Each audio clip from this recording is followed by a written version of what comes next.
Puff.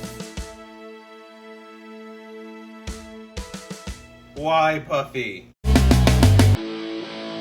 Alright, so I saw Puff's just over there sitting on the bottom, so we're going to go ahead and feed him as he's hopefully doing better. Alright, in the last video he was eating several pellets, so there he is. We're just going to go ahead and drop one pellet. Puffs. What? Puffs? Holy cow, this does not look good. That does not look like an alive puffer fish. What the heck?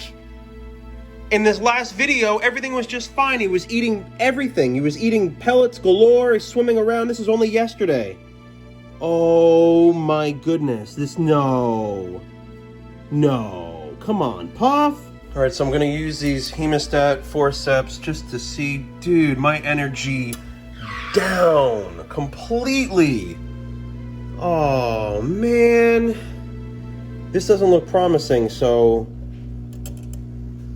I don't want anyone to get their hopes up, because now realistically, oh no, Puff, oh man, I don't know what could have caused this. He was eating perfect. In this tank, he was thriving. That definitely must have been too much trauma with this whole entire filefish attacking him and then putting him into this new tank. I mean, we used good sand with the bacteria, Just Add Fish, ready to go. It's a great brand. So the tank, and we tested the water multiple times with the test strips. Everything was perfect. Nitrate levels, the pH, the salinity. We have a refractometer. Everything was good to go. It just wasn't meant to be, Puff. Just wasn't meant to be. Really stinks, man. I'm bummed.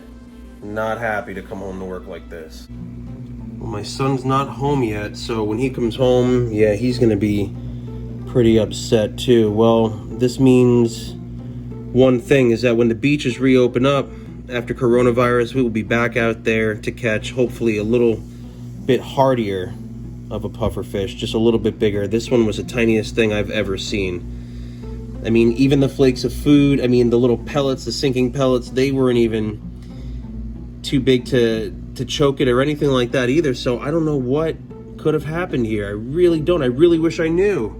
I mean, we put filter floss on the filter to make sure he wouldn't get sucked in there. I mean, he had a nipped back fin, but that didn't affect him at all. If you saw our last two videos and we're moving him around and checking on him and everything.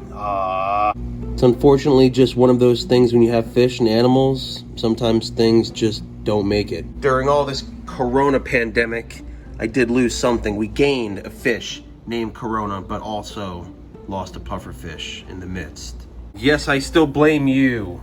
I am kind of mad at you. Wish I could ground you, but I can't. So I'm gonna let my son do what he wants to do with it. We're probably just gonna bury it under the sand in this tank just to allow the tank to cycle and get better for the next fish. And it's just a part of the cycling process. We always just bury the fish underneath if something passes away, which rarely happens. So this is a big one. And this is only a day after the last video. So, I mean, if you look at the last video that we have of him, it was only yesterday. So this is very sudden and very sporadic, and this video probably won't be posted for another day or so. So thank you all for watching all of Puffy McPuffin's videos and acclimating to the tank and such like that, but unfortunately it didn't end how we wanted it to. Yeah, he's like all covered in goo. Yeah. Does not look pleasant. No. Oh. Puffy, why? Why, Puffy? Look, where? Over here, it's like a bowl. What? That wasn't there the other day. Oh, that's his whole back of that monster gorilla crab. That's a molt. That's an award-winning molt. I wonder if his whole... maybe he didn't have that the other day. He's hiding right now. Other side where I am. He's over there? Yeah. Right there. Oh, he is. Yeah, he was right by there. Such a big gorilla crab. Goodness, what a beast. So I think for Puffy, we agreed that we're just gonna bury him in his tank, just push some sand over him, and it'll actually become a part of this tank, believe it or not. It helps cycle the tank. Whenever there's dead fish, you never have to flush them or bury them. Just bury them in the tank, bury them under the gravel. It's actually good for the tank. Puffy, you will be missed. We will get another one. We will catch another one. Hopefully it will be a little more well started and a little more thrivable, so to speak, so we don't have to worry too much about it. This one wasn't bad, but it's a matter of isolating it and keeping it away from other fish that it doesn't get along with too well, which he got along with everyone. That's the sad part, except the filefish didn't get along with him.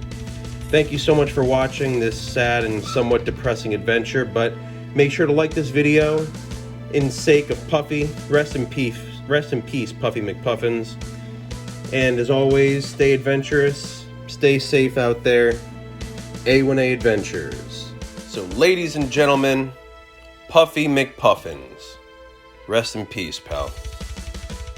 This is when we first caught Puffy McPuffins. And this is right after we caught Puffy McPuffs and when we first brought him home. Right when we introduced him to the tank for the first time.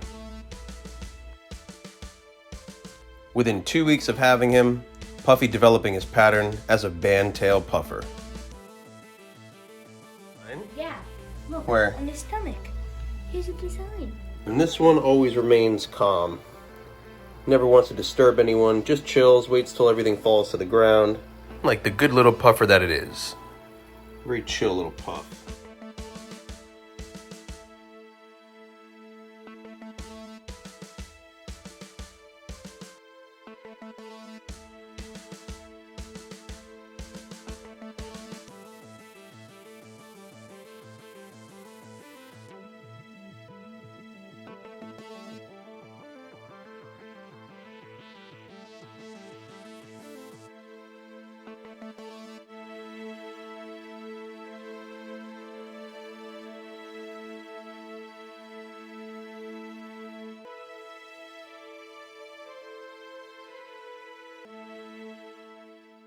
It was a pleasure to have you, Puff, but the show must go on. Rest easy.